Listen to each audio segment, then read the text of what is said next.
Hello everyone, Gecko here. I'm here at the tarmac quarry to meet an amazing freight train. Behind me is the locomotive. This is the part of the train that has the engine inside it, and it's where the driver sits.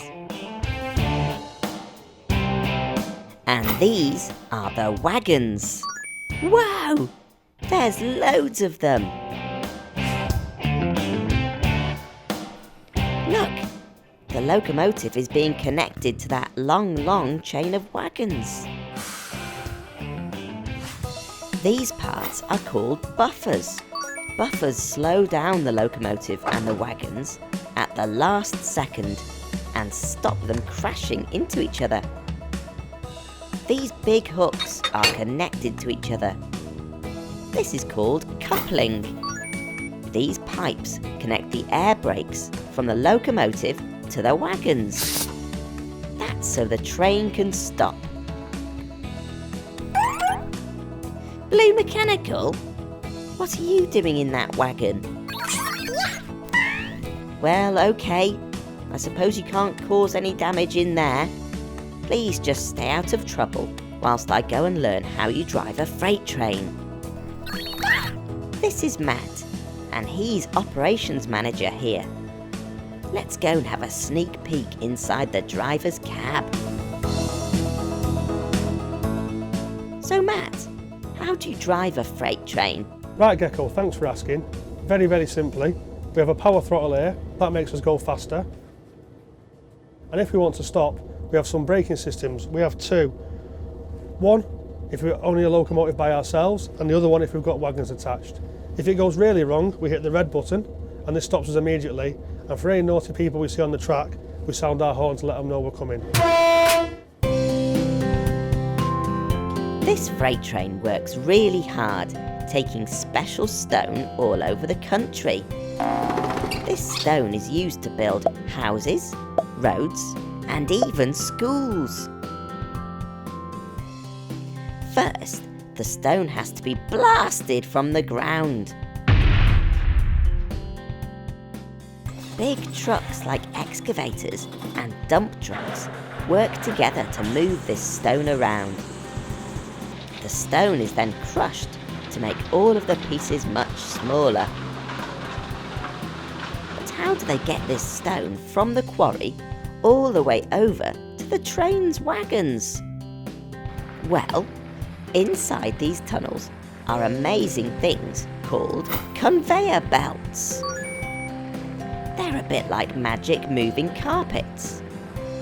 They carry the stone all the way up and across to where the train's parked. And the conveyor belt finishes here, just above the wagons.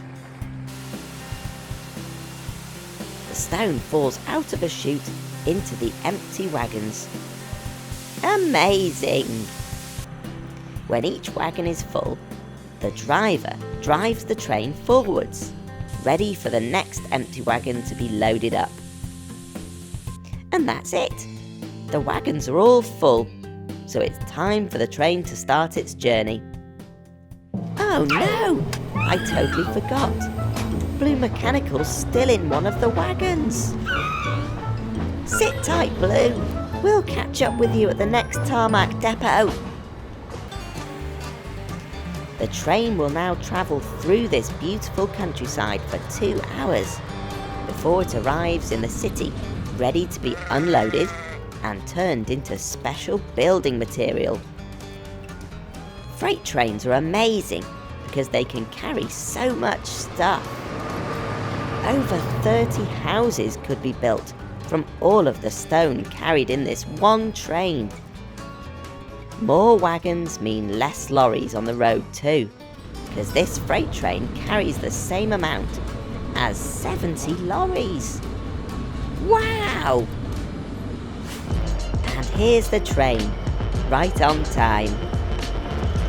This is the Tarmac Cross Green Depot in Leeds. The train drives along the tracks and into this shed called the Rail Offload Shed. This is Phil, and he's the rail offloader. He can talk to the driver on this walkie-talkie and ask him to stop or go. Once the first set of wagons are in the shed, Phil can empty the stone out. Hop out, Blue Mechanical, before the stone disappears. Woof! Phil pulls these levers, and the doors on the bottom of the wagon open. Wow, that was close, Blue.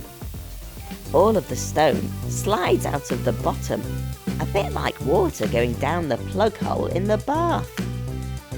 The stone falls down below onto another conveyor belt, which carries the stone up and into the tarmac plant, where it can be mixed with other ingredients and turned into concrete or asphalt. That's the stuff that's used to build houses, schools, hospitals and roads. The final step is for big trucks to load up and take the material to building sites, ready for construction. I've loved learning all about the important job that freight trains do. Thanks very much to all of the team at Tarmac for letting us tag along. For now, it's cheerio from Gecko.